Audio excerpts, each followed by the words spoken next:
আসসালামু আলাইকুম আমার প্রাণের আপুরা ভাইয়ারা, আপনারা সবাই কেমন আছেন? আশা করি আল্লাহর অশেষ রহমতে ভালো আছেন। আমি আপনাদের বোন, আপনাদের দোয়া ভালোবাসায় ভালো আছি। তো এখানে আমি বাড়ি থেকে যে মরিচটা আনছিলাম, তখন মানে আমার বোনটা ভালো মতো মিশ করে বাটে নাই, কারণ তখন থেকে ওর হাত জ্বলা শুরু হয়ে গেছে। আর অনেকগুলো মরিচ ছিল, তো এই জন্য ওর মানে কষ্ট হয়ে গেছিলো।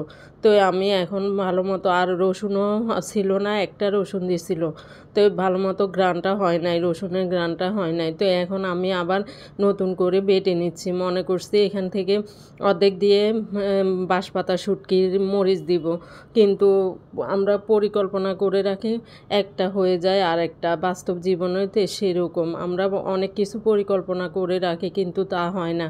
একটা কাজ আজকে করব না, কালকে করব, মেশিনে যেমন মানে সব কাজে আমরা করি, এইটা মনে রাখি এটা যে আজকে সারাদিন এই করব, কিন্তু করা হয় না।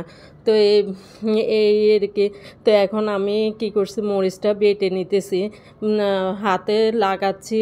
এখন কি করব, তারপর আবার চামিচ দিয়ে কোনো কিছু দিয়ে মানে কমফর্টেবল না, হাত যেরকম কমফর্টেবল, তো অন্য কিছু দিয়ে বাটলে মানে হয় না। তো আমি দুই তিন বাটা দিছি। তো এখানে আমি চামিচ দিয়েও মানে করছিলাম, তারপরেও হাতে লাগাইছি।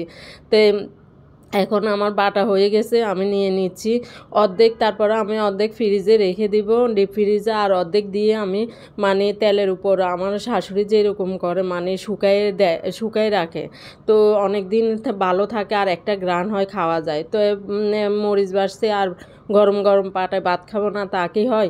তো গরম ভাত হয়ে গেছিলো, তো ভাতটা নিয়ে এখন মেখে খাচ্ছি। মরিচগুলো এমন জাল মানে বলার মতো না, আমার খেয়ে চোখে মুখে দিয়ে পানি চলে আসছে।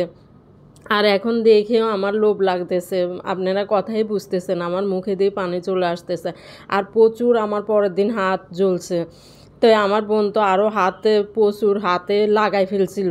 ও অনেক দিন বাটে না, তো যারা এগুলো সবসময় বাটে তাদের একটা থাকে হাতের, আর যাদের হাতের চামড়া এমন স্কিন পাতলা তাদের হাত জ্বলে বেশি, আর গরমকালে আরও বেশি জ্বলে। তো আমার হাজব্যান্ড বলতেছে বরফ দিতে, তা আমি দিই নাই, কারণ বরফ দিলে আমার বোনকে দেখছি সারাক্ষণ সে বরফে মানে জলের মধ্যে পানি দিয়ে হাত চুবাই রাখছে, তারপরও ওর আরও জ্বলছে বেশি। তো আমি এখানে নন স্টিকের প্যানে এটা মরিচটা দিয়ে দিছি মানে পানিটা শুকানোর জন্য।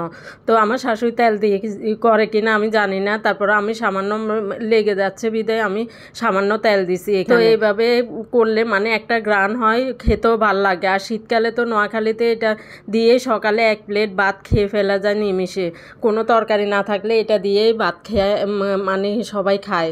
আমিও আমার শ্বশুরবাড়িতে গেছি, প্রথম খাইছিলাম।